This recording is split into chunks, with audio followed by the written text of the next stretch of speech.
بسم اللہ الرحمن الرحیم، السلام علیکم۔ آج پاکستان میں وہ ہونے جا رہا ہے جس کے بارے میں کچھ عرصہ پہلے تک ہم سوچ بھی نہیں سکتے تھے۔ آپ سوچ رہے ہوں گے کہ آج پاکستان میں کیا ہونے جا رہا ہے؟ جی، آج پاکستان میں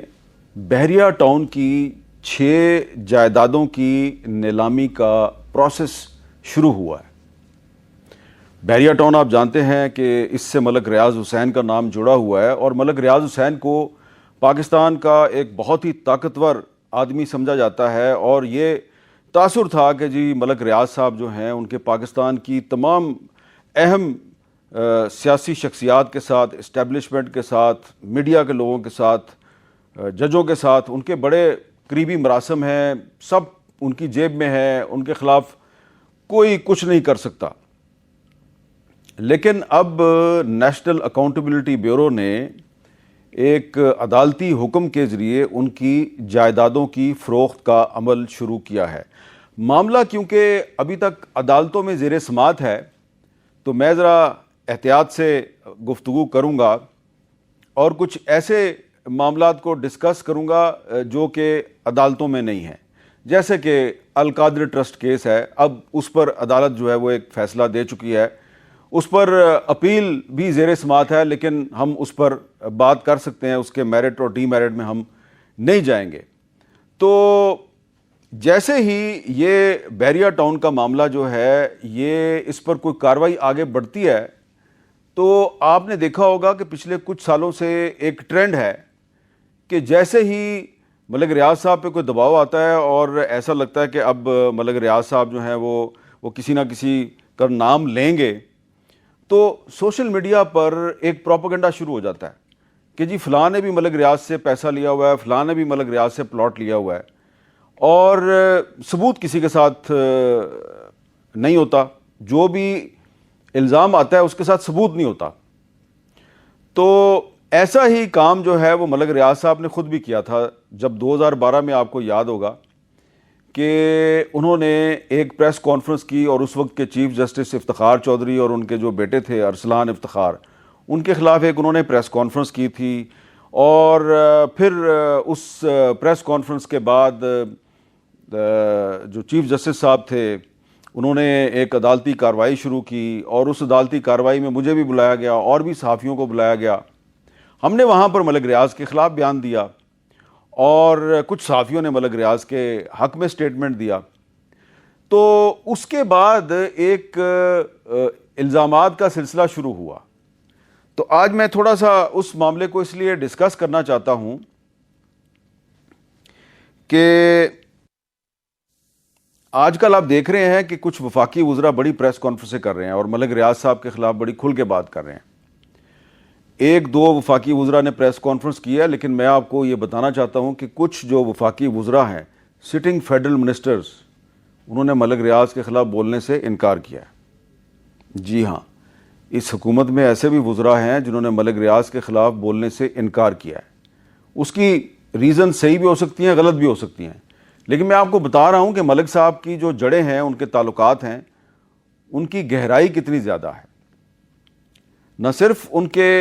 وفاقی حکومت کے ساتھ بڑے تعلقات ہیں، کچھ صوبائی حکومتوں میں بھی ان کے بڑے تعلقات ہیں۔ تو ایک تو آج کا دور ہے کہ اب وفاقی وزراء ان کے خلاف پریس کانفرنس کر رہے ہیں، اور نیب جو ہے وہ ان کی جائیدادوں کو نیلام کرنے کے لیے آکشن کر رہی ہے۔ ایک وہ دور تھا کہ جب ملک ریاض نے چیف جسٹس آف پاکستان کے خلاف پریس کانفرنس کی، ان پر الزامات لگائے، اور وہ الزامات جو ہیں وہ ٹی وی چینلز پر نشر ہوئے، اور کوئی بھی ملک ریاض صاحب کا کچھ نہیں بگاڑ سکا۔ میری ان کے ساتھ کوئی ذاتی لڑائی نہیں ہے، لیکن میں نے آج سے 13 سال پہلے ان کے خلاف ایک قانونی جنگ شروع کی تھی، اور اس کی وجہ کوئی ذاتی لڑائی نہیں تھی، اس کی ایک بیک گراؤنڈ تھی، وہ میں آپ کو بتانا چاہتا ہوں۔ لیکن یہ جو میں آج گفتگو کر رہا ہوں، اس کی وجہ میں کوئی اپنا کیس جو ہے وہ آپ کے سامنے نہیں رکھنا چاہ رہا، اس کی وجہ کچھ اور ہے، اور وہ میں آپ کو آگے چل کے بتاتا ہوں۔ جیسا کہ میں نے آپ کو پہلے بھی بتایا کہ ملک ریاض صاحب جو ہیں انہوں نے جب پریس کانفرنس کی چیف جسٹس آف پاکستان کے خلاف، اور ان کے بیٹے پر کرپشن کے الزامات لگائے، اور کہا جی کہ یہ مجھے بلیک میل کر رہا ہے، تو عدالتی کارروائی شروع ہو گئی. تو ہم نے بھی اپنے ٹاک شوز میں یہ معاملہ ڈسکس کیا تھا, اور بھی لوگوں نے ڈسکس کیا. تو چیف جسٹس صاحب نے ہمیں بلا لیا اور وہاں پر ہم نے اسٹیٹمنٹس دیے. تو میرا اسٹیٹمنٹ تھا وہ ملک ریاض صاحب کے بارے میں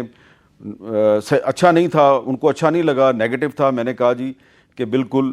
یہ میڈیا کو مینیج کرنے کی کوشش کرتے ہیں, ان پہ بڑے الزامات ہیں اور ان کے خلاف انکوائری ہونی چاہیے. تو اس کے بعد ہمارے خلاف ایک کمپین شروع ہو گئی, اور ہم جو کہ ان کے خلاف گفتگو کر رہے تھے, ان کے خلاف عدالت میں بیانات دے رہے تھے, تو بہت سے صحافیوں کا نام جو ہے وہ ایک لسٹ میں ڈالا گیا اور کہا گیا جی کہ ان صحافیوں نے ملک ریاض سے پلاٹ بھی لیا ہے, پیسے بھی لیے ہیں. اور وہ جو لسٹ تھی اس میں میرے علاوہ اور بھی بہت سے نام تھے, اور ایک نام ارشد شریف صاحب کا بھی تھا جو اب اس دنیا میں نہیں ہے. تو وہ لسٹ جو ہے وہ جب سوشل میڈیا پہ پھیلائی گئی, وہ بیریا ٹاؤن کا ایک فیک لیٹر ہیڈ استعمال کیا گیا تھا, لسٹ جعلی تھی. تو ہم نے اس کی تردید کی, لیکن کچھ ٹی وی چینل جو ہیں وہ انہوں نے وہ جو تردید ہے اس کو اہمیت نہیں دی. کراچی سے ایک میگزین نکلتا تھا نیوز لائن, اس نے ٹائٹل سٹوری چھاپ دی. تو ہم نے یہ کیا کہ ہم نے ایک پٹیشن تیار کی, اور میں ملک ریاض صاحب جو ہیں ان کے خلاف میں چاہ رہا تھا کہ میں قانونی کارروائی کروں. اور کیونکہ معاملہ جو تھا اس کا تعلق میرے سپریم کورٹ میں ملک ریاض کے خلاف بیان سے تھا, تو میں نے کہا میں سپریم کورٹ میں جاؤں گا. ایک اور صحافی تھے ابصار عالم صاحب, انہوں نے بھی کچھ اسی طرح کی پٹیشن تیار کی ہوئی تھی. تو ہم دونوں نے مل کے پٹیشن دائر کر دی, اور بعد میں ہمیں جوائن کیا ارشد شریف نے, آسمہ شرازی صاحبہ نے, مظہر عباس صاحب نے, اور کچھ اور بھی صحافی جو ہیں وہ ہمارے ساتھ شامل ہو گئے جن کے نام اس لسٹ میں تھے. اور جناب اس پر پھر کارروائی شروع ہو گئی. عدالت نے اس کی ہیئرنگ شروع کر دی. جب ہیئرنگ شروع ہوئی تو عدالت نے کہا جی آپ کیا چاہتے ہیں. ہم نے کہا جی کہ ہم یہ چاہتے ہیں کہ آپ ہماری انکوائری کریں, آپ ہماری اکاؤنٹیبلٹی کریں. ہم نے اپنے آپ کو احتساب کے لیے پیش کیا ہے. یہ جناب سوشل میڈیا پہ ایک لسٹ آئی ہے, اس میں ہمارا نام ہے. الزام یہ ہے کہ ہم نے ملک ریاض سے پلاٹ اور پیسے لیے ہیں. تو آپ اس طرح کریں کہ ہمارے تمام جو ایسٹس ہیں اس کی انکوائری کریں, اور ملک ریاض کے بھی تمام ایسٹس کی آپ انکوائری کریں,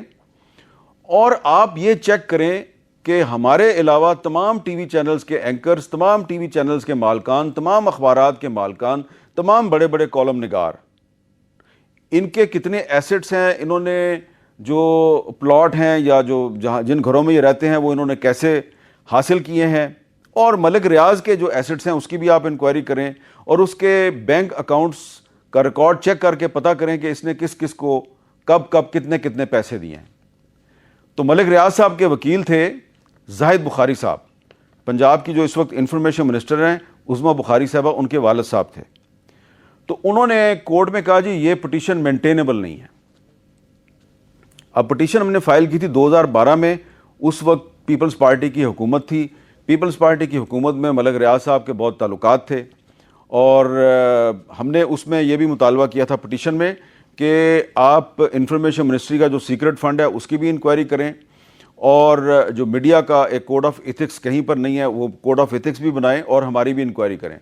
تو وہ جو ہماری پٹیشن ہے وہ مشہور ہوئی میڈیا اکاؤنٹیبلٹی پٹیشن, اور پھر بعد میں وہ بن گئی میڈیا کمیشن رپورٹ کے نام سے وہ پٹیشن ہماری مشہور ہوئی تھی. تو اس پٹیشن کی جب کچھ ہیئرنگز ہوئیں, اور جو ملک ریاض صاحب کے وکیل تھے انہوں نے دیکھا کہ ہم پیچھے ہٹنے کے لیے تیار نہیں, ہم پہ بڑا پریشر آیا کہ جی آپ جو ہے نا وہ پیچھے ہٹ جائیں. ہم نے کہا نہیں, ہم نے تو اپنے آپ کو اکاؤنٹیبلٹی کے لیے پیش کیا, آپ ہماری انکوائری کریں اور بتائیں کہ یہ جو لسٹ آئی ہے اس میں جو پلاٹ ہم نے لیے ہیں یہ ہم نے لیے ہیں یا نہیں لیے, اور کس نے لیے ہیں اور کہاں سے لیے ہیں. تو آخر کار پھر جو زاہد بخاری صاحب تھے ملک ریاض صاحب کے جو وکیل تھے, انہوں نے اس پٹیشن میں ایک اپنا تحریری جو بیان جمع کرایا, اور یہ جو پٹیشن ہے یہ میں آپ کو دکھا رہا ہوں, یہ ملک ریاض صاحب کے وکیل زاہد بخاری صاحب کا بیان ہے. اور اس بیان میں انہوں نے یہ کہا ہے کہ G C M A on behalf of the respondent number 4 and 5, respondent number 4 and 5 جو ہیں وہ تھے جناب ملک ریاض صاحب اور بیریا ٹاؤن. تو اس میں فائنلی ملک ریاض صاحب کا جو وکیل ہے اس نے یہ میں آپ کو متعلقہ صفحہ بھی دکھا رہا ہوں. تو انہوں نے یہ کہا جی کہ دی alleged list is fake and an attempt to damage the reputation of the respondent number 4 and 5 and to create a gulf between the media and respondents number 4 and 5. Respondent number 4 and 5 have utmost respect and regards for the media persons as a whole. بڑا لمبا انہوں نے statement دیا تھا زاہد بخاری صاحب نے. یہ پورا اسٹیٹمنٹ انہوں نے کورٹ میں جمع کرایا اور یہ ہمارے پاس ابھی تک موجود ہے. تو اس کے بعد انہوں نے کہا جی